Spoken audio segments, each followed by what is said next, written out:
can hear, guys. Yeah. Let's say actually привет and. Привет or привit, because Привет. we're gonna discuss about Ukraine, right? So.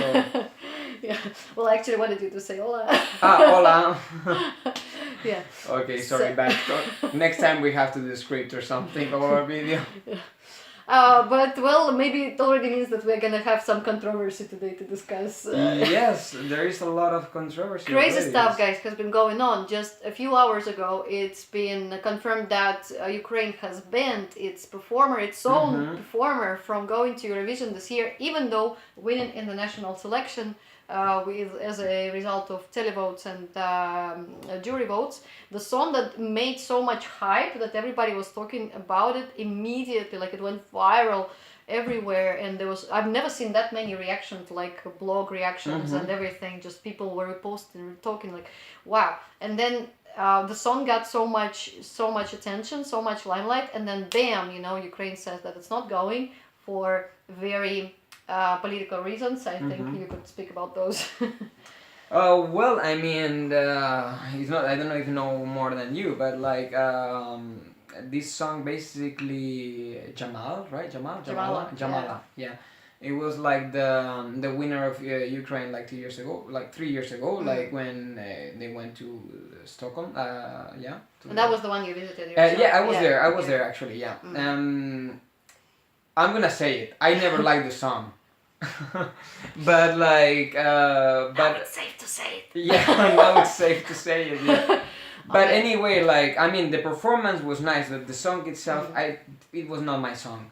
But like she basically asked her to Maruv that It was a press conference following Yeah. her win. no, she was a jury, right? And And she was asking like directly. directly during the Yeah. during the program, I think, like, do you think Crimea is Ukraine Yeah, or basically is that was the Russia? question. Crimea is Ukraine. And it's like, okay, great. First question Past. is already like a very Um, controversial question, right? Like, I mean, The Tanya, video doesn't went make viral. sense, It like- doesn't make sense at all. I mean, she answered, yes, Crimea is Ukraine. The poor girl was so embarrassed. Yeah, like, but I mean, which kind of questions is that? Which kind of question? And I mean, it's like it reminds me of this Friends episode when the guy asks questions to the potential researchers to give them a grant, and he says, "Okay, you tell me how many people do you need in the field. You tell me what kind of research you're doing, and you tell me when is my birthday." It's like this reminds me very much of like, yeah, what the hell? yeah, Like- it's just. Again, I think we talk about this in other videos, like about the political issue of Eurovision. I mean, Okay, Jamala was people- insisting these right people- before her win that this has nothing to do with politics when she was singing her song. Ah, Because yeah, if she had absolutely. mentioned it, she would have been banned herself from Eurovision. Yeah, the song Yes. would have been banned. Then after and then the first Eurovision- question that she asked Yeah. here to Maruv is like, is Crimea part of Ukraine or not? Like, does this matter? This shouldn't matter. Is a song contest. This Full leads stop. me to just Full believing stop. that this was Yeah, all she's gonna represent. premeditated. Do you think this girl is representing Ukraine just because? Yeah. And then gonna start saying like Putin is the best and Yeah. let's go for Russia, everybody, let's move everybody to Russia. No, she's representing her country because she believes in her country. She said herself she loves Ukraine. She's a taxpayer there and she likes it.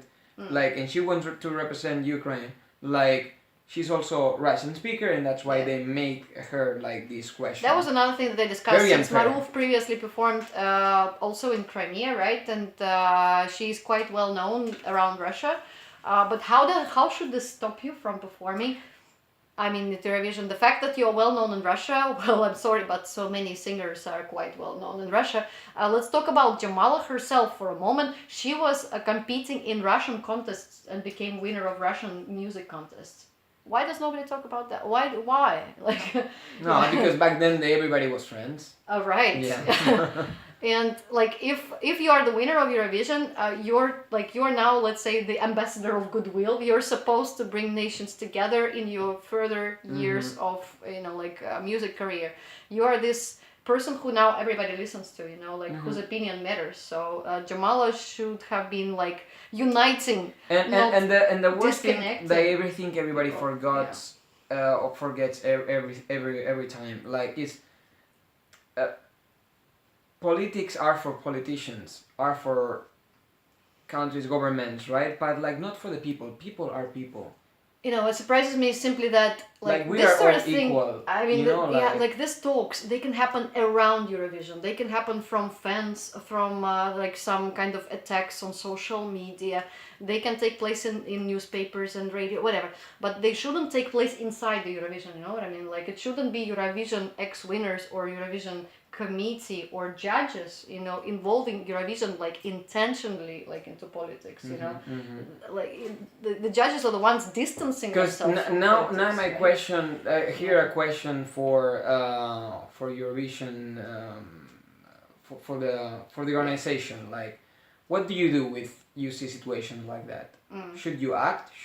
You should not? Yeah, like Ukraine said, we're gonna send another participant to it. But like, is it all accepted easily? And then it's like, is this not even fair or not? Like this is also like not very democratic because the Ukrainian people decided to vote for this person.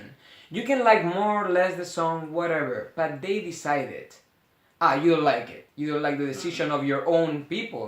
They are gonna have elections in Ukraine soon. What it's gonna be? No, I don't like it. Yeah, I'm gonna change it as well. Like, I mean, yeah. Then why hold the national selection, guys? Tell me. Yeah, I mean, like next time you just have the guy who selects you and you go there. Like, why do you do all these performances, all these shows? I mean, Russia is sending Sergei Lazarev this year. They are not given any public, you know, the chance to vote. Who is going? But then everybody knows that the government has like the first channel, the broadcaster, has chosen.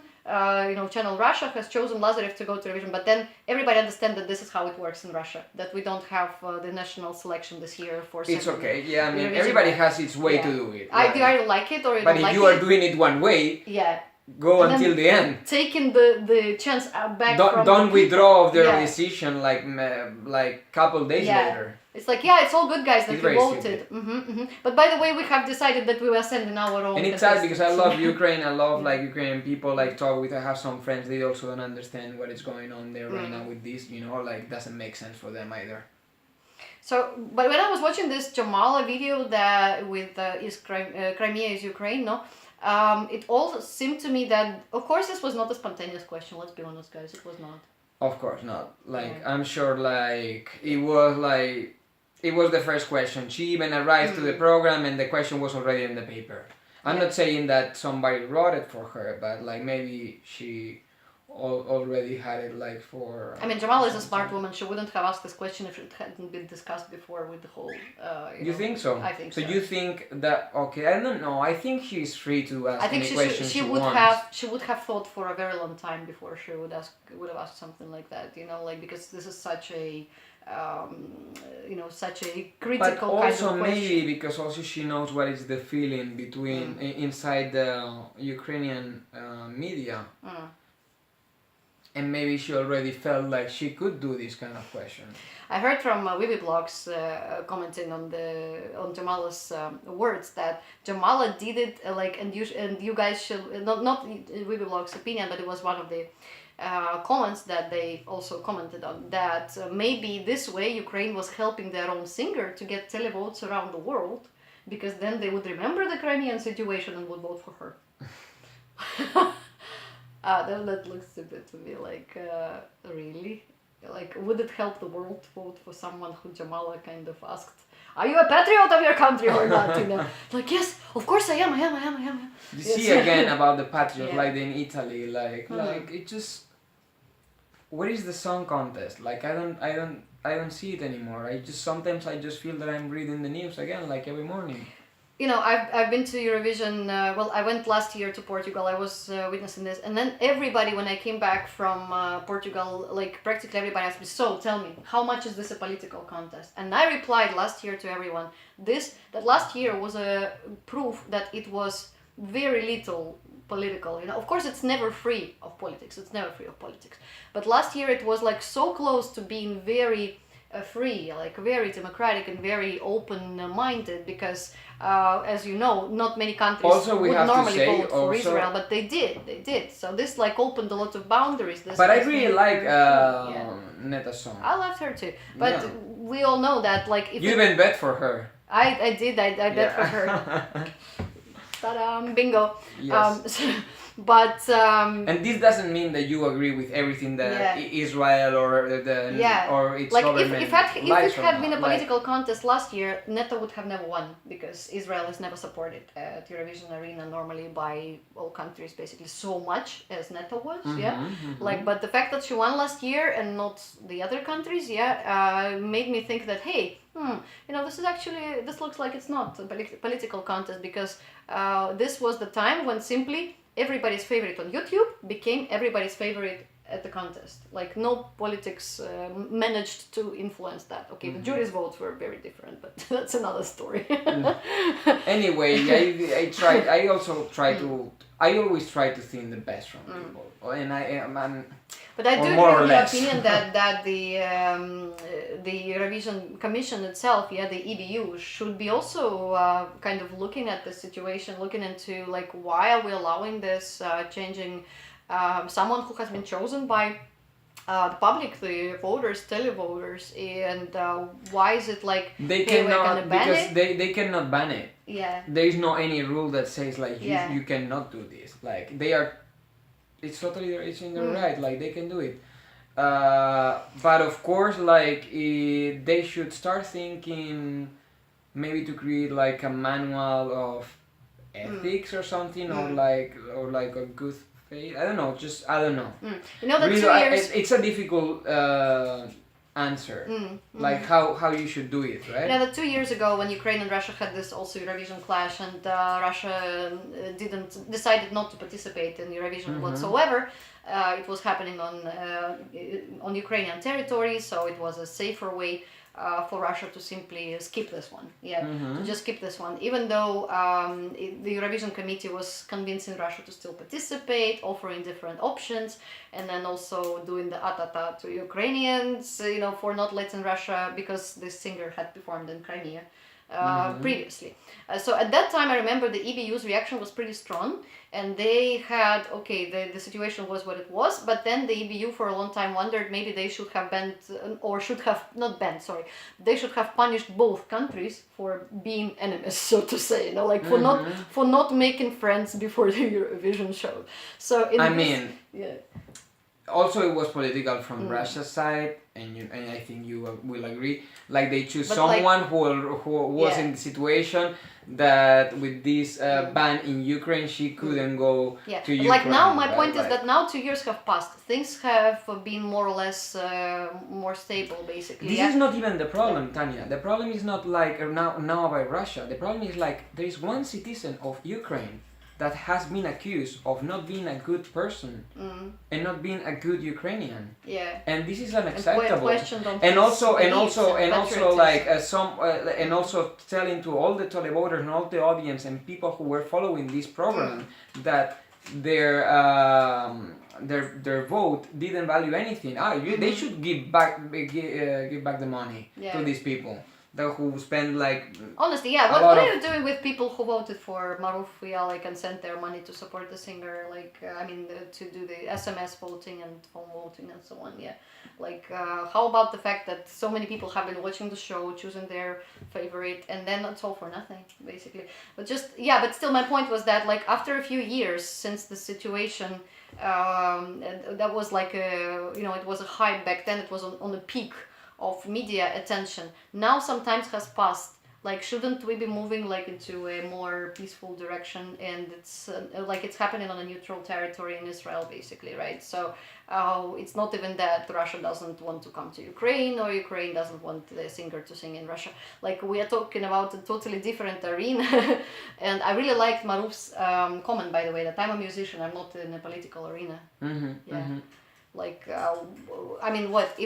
Are we choose? Is it the national contest of who is the most patriotic singer? We are representing our countries. Well, our singers are representing our countries, right, in Eurovision, and we should be proud of it.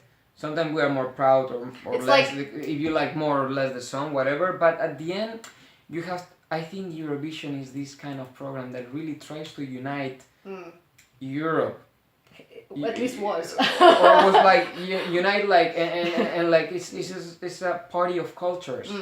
You know. That's the idea of that's how Yeah. Eurovision appeared in itself. Eurovision appeared after the war in order to bring people back together. Yes, exactly. So Yeah. it's sad that It's now very sad. it's doing basically the opposite, Yeah. right? I mean, imagine there is a singer from Catalonia and they say in a press conference, so are you a patriot of Catalonia or are you for Spain? You know, and it's like, yeah, let's divide Spain and ban the singer because he's not enough a patriot or something.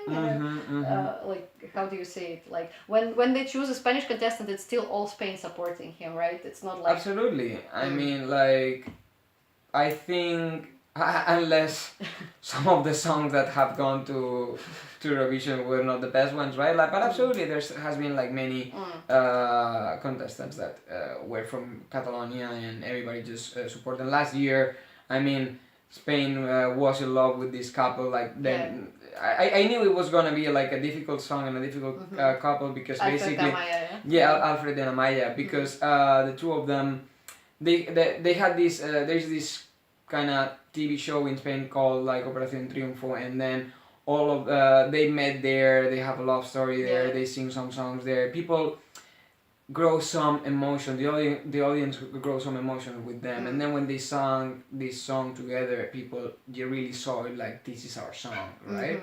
And but yeah, of course, like in Eurovision, you just have one or two chances to show your song, and all that story is not there. So people will just see what they will see. And that song was a little bit not the best one, probably this song that ended up in second position for Operación Triunfo was better. But my point was that it would but be still Alfred is Catalan, he's Catalan. and everybody supported him, and he now launched his CD around Christmas, and I think he did like amazingly everywhere in Spain selling his CD, like his records. So it's just. My other question is that when Ukraine chooses their next contestant, and it happened as well that he previously performed in Crimea or in Russia, is it gonna be the same with all the future singers who are chosen by Ukraine? That whoever has had any sort of connections or relationships to Russian stage or Russian performances should be automatically banned from like national selection. But then guys ask but you can start doing this with every country, with every conflict. But then shouldn't you ask this before the person wins the finals? You know, shouldn't you go into the background? The problem is like Eurovision it should be very difficult for them to create regulations or a moral conduct or whatever, like on what you should do or what you should not do, and then. And they probably, I'm sure like the people inside the organization started the first one that they feel like cannot betrayed, but these other TV channels or governments or whatever like that are basically playing their house of cards with this contest, right? To get the attention of I don't know how much, like 1 million people watching. Yeah, but if you guys like, I mean, speaking of Ukraine's selection, if you guys want to send your contestant who is approved by everyone, then don't organize a national selection. You know, like don't confuse people and tell them that they can vote for whoever they want to vote for, and then choose your own contestant. And that's it. What do you think is gonna be let's say the fate of the one who will be sent after Maruv to Eurovision? I mean, instead of Maruv, will he get a lot of kind of support, or will he already be under radar, so to say? I mean, I'm sure like media will try to play its role and try to clean this as soon as possible and try to support this guy as soon as possible, guy or girl, right? And they will try to somehow just clean up the mess and make people forget and concentrate that this song might be good and that person might be a sweetheart or not, and I think they will try to focus on that. Unfortunately, it does cast a shade, you know, onto the next performer, next contestant who's coming to Eurovision from Ukraine. I mean, the next contestant is gonna be asked by any media when he gets to Tel Aviv, what do you think what happened to Maruv? Right? Yeah. So I mean, he should already be receiving a media training. Okay, next contestant. Immediately. Crimea is Ukraine or Yeah. It's totally legit question, right? From any other person. Like. It's like next contestant go. So they could be asking the same thing to this guy every. No, it's like you can do this question to him when if you see him. You should have this kind of questionnaire before you go to Ukrainian national selections. Yeah. So choose answer A, B, or C. Yeah, that would be fun. Multiple questions, and there is just one correct answer. Only one correct answer, obviously. But even though the girl still answered she was a patriot of Ukraine, and it didn't help her, still progress and go to Eurovision. So it looked like her opinion didn't really matter. They were in for not letting her go. They simply didn't want to let her go, and that's it. And what do you think about the song itself? The song had its catchy moments. The song really was something that... The performance was very nice. The performance was unbelievable. I mean... some people say very sexual, but I think... Yeah, people said it's too vulgar. I heard a lot of comments it's too much in your face, it gets you horny. I mean, but... It gets you horny? Well, I mean, there is people who get horny with, I guess... I mean, first of all, what's wrong with sexy performances at Eurovision? Which Eurovision was without the sexy? Lately in Instagram you can see worse things nowadays. So. Then it was very, very nicely staged, very nicely choreographed, very nicely synchronized. Yes. And it played so much. It was such a strong female force in the performance that it would have been voted by both women and men, I believe. Mm-hmm. Yeah. So at the same time, it reminded the world how beautiful Ukrainian girls are, and how powerful they can look and they can be. This could be the voice of Ukraine, but from this female type of voice that for all the women. Of Ukraine. It could have been also a great moment of Ukraine sending a message to the world, saying in Ukraine we are reconciliating and we don't have any problem with our nationals who speak Russian as a mother tongue. Yeah. It could have been a great moment to also show that.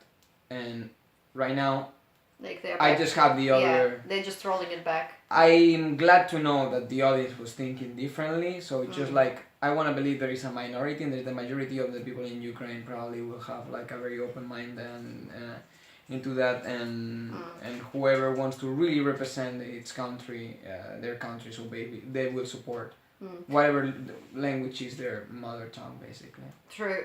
Don't know what's going to happen later, guys. Let's see who Ukraine decides to send to the Eurovision. But that person is also in for a lot of questions and debates. And unfortunately, this has... They will make a good media training, I'm sure. Obviously, yeah.